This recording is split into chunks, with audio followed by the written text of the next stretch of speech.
Dreamin Wild is a movie about singer-songwriter Donnie Emerson and his family when the album he and his brother recorded was rediscovered after 30 years of obscurity and was then suddenly hailed by critics as a lost masterpiece. The album had nearly bankrupted the Emerson family by reducing their acreage from 1,600 down to only 65. A true story of a family's undying support, love, and redemption. When you say blessed, people say that a lot. I'm blessed. I've got to see so many different emotions from different artists that have connected to my music and redoing my stuff.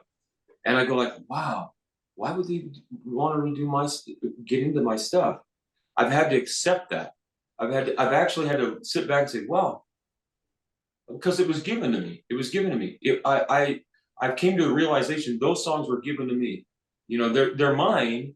They're mine given to me. But these people that are doing them, it's almost like God has just said, okay, Donnie, I gave you these songs and other people are doing them too. What do you think of that?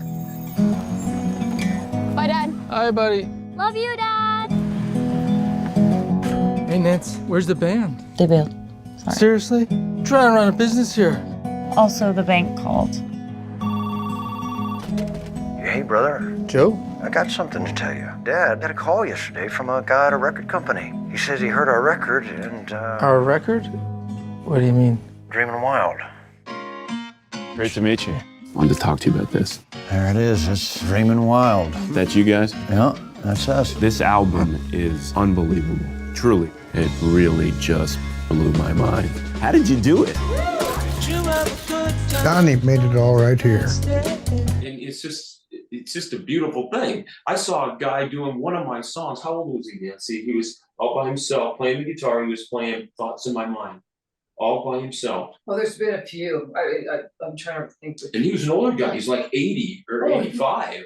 Well, I saw that. Oh, I don't think Yeah. he's not playing guitar though. He's just singing at karaoke. Unbelievable. There's Wasn't no that- guitar. That's wasn't why I that, wasn't that unbelievable? That was To me, it amazing, unbelievable. amazing. And all the slight interpretations that people are taking Yeah. on, the soul is there. Exactly. There was a guy that redid the Baby song, and his interpretation of the Baby song was this. He was just having a new baby with his wife. And I can tell you, it was Christian Grey. And I just was blown away of his interpretation of it, that it was a joining of him and his wife, and it's their baby. I get a little bit obsessed. When I met Bill, I said, I'm Donnie's fan, I'm Donnie's groupie, but I'm his wife. So I'm a little bit of all three. And I think that's why he keeps me around so long, because everybody likes to have their own groupie and fan. Gotta have your own. But then, I'm his wife, but I watch every video. He'll walk to the door. I'm like, you gotta see this one. I watch every cover I can find. And then I'll go back and some of them I can't find. There's a guy that's on a boat playing a flute or something. Maybe on a flute on a boat. I can't find it. I have been doing this for years. Wow. And I will get the kids. Our kids are 22 and 20 years old right now.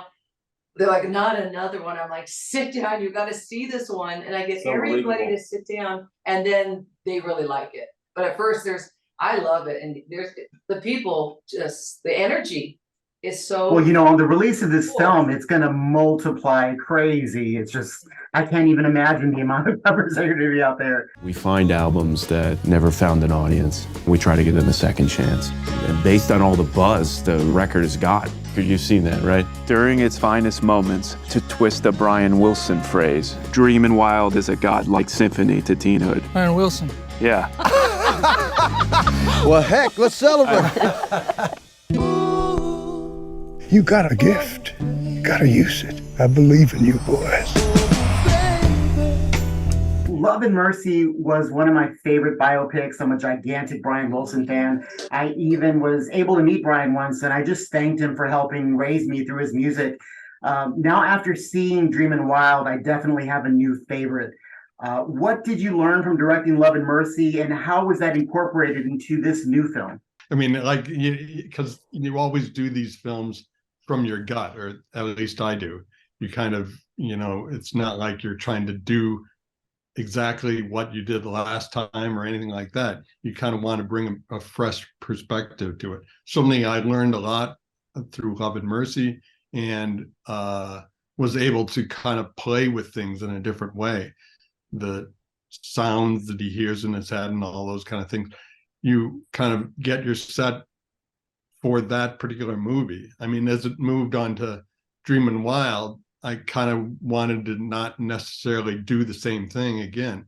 And you kind of try to bring out the story of this particular story itself and kind of let that lead you, as opposed to kind of trying to, emulate previous film or something like that. So that was it for me, trying to keep it fresh, really, and honestly authentic, because there was a part of me that wanted to do that same kind of thing on Dreamin' Wild that I had done on Love and Mercy, because I love all that stuff with the sound and all that.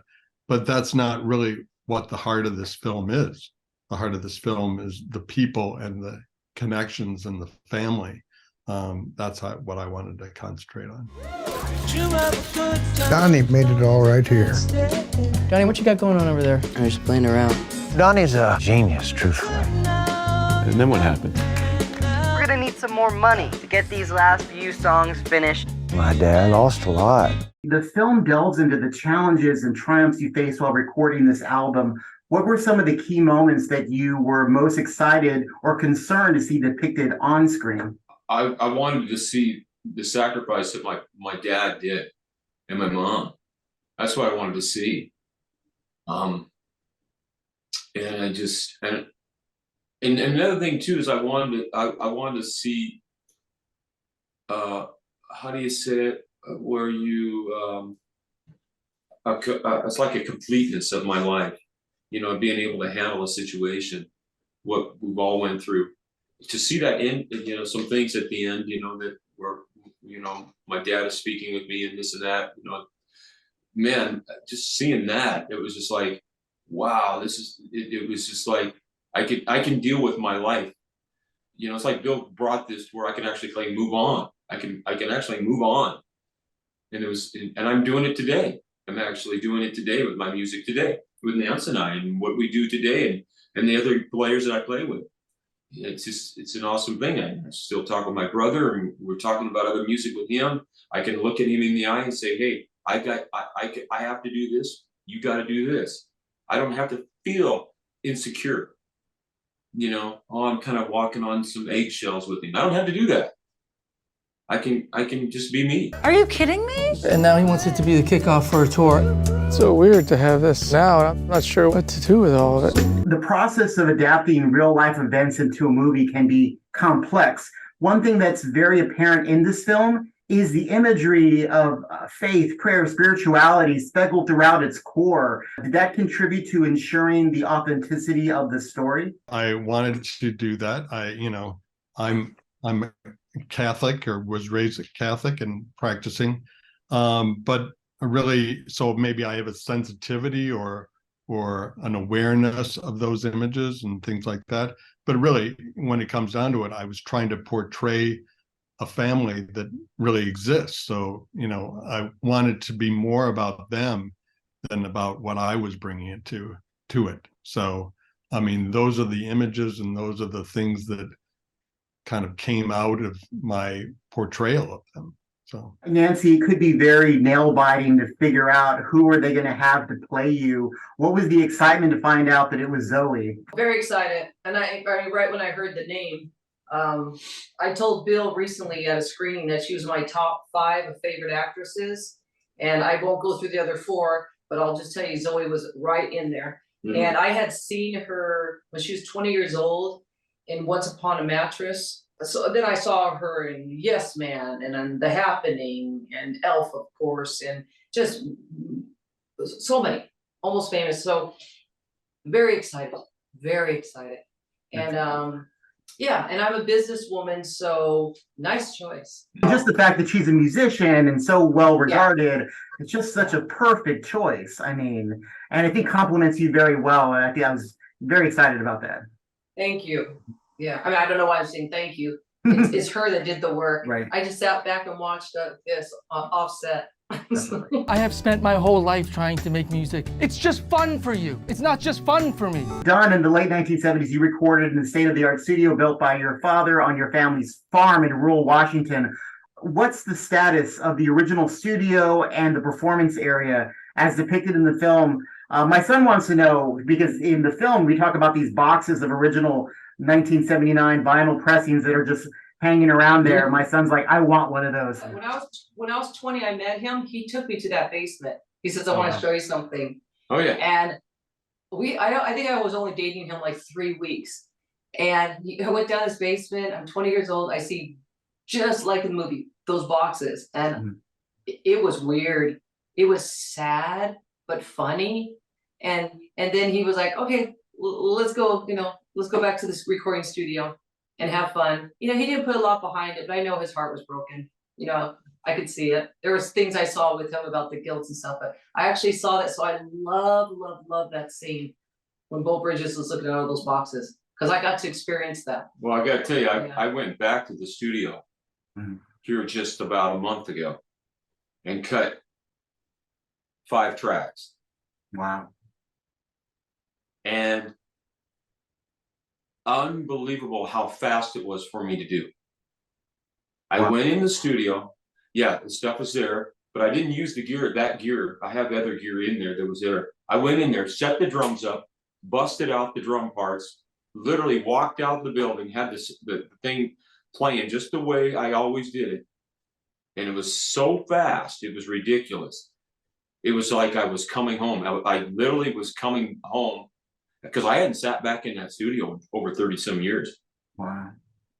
And so I went in there and I just busted it out and I said, man, that thing sounded amazing. I was just like, and it was awesome. I probably wouldn't have done it. It would never gotten back and doing it.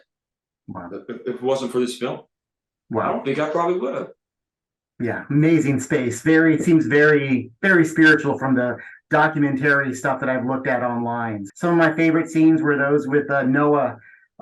What a voice. What an intimate performance. How did you capture that? Well, I mean, obviously, starting with Noah, who has such incredible talent. We knew he could sing a little bit, but when people say that, you don't really know what to expect. But he was amazing. And again, I think what makes it so fantastic is it just so sincere. There's like a feeling that he brings to it that is just so much like Donnie. Obviously, not that I knew him at that time, but just what you imagine from the emotion and in the original recording, that's what reflected back on Noah. So to be completely honest, I watched it 3 times, 3 days in a row. I loved it that much. Wow, that's awesome. If you could please send a message, Don, to your parents and to your brother. This has been a challenging time in my life. I've had a mom in cancer surgery. My daughter's had surgery. My son's been having seizures, but listening to Dreamin Wild just kind of washed it all away. And I really feel that.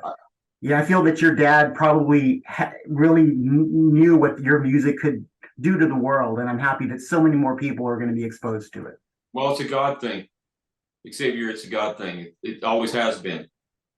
It comes from God. It comes from the Holy Spirit. It feels so good walking side by side.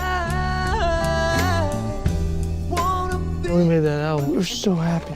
Just didn't know anything about the world. Things were a lot easier when I was a teenager. I'm just sorry, Dad, for putting you through all of it. You're my son. I would have gladly given up all the land just to hear you play.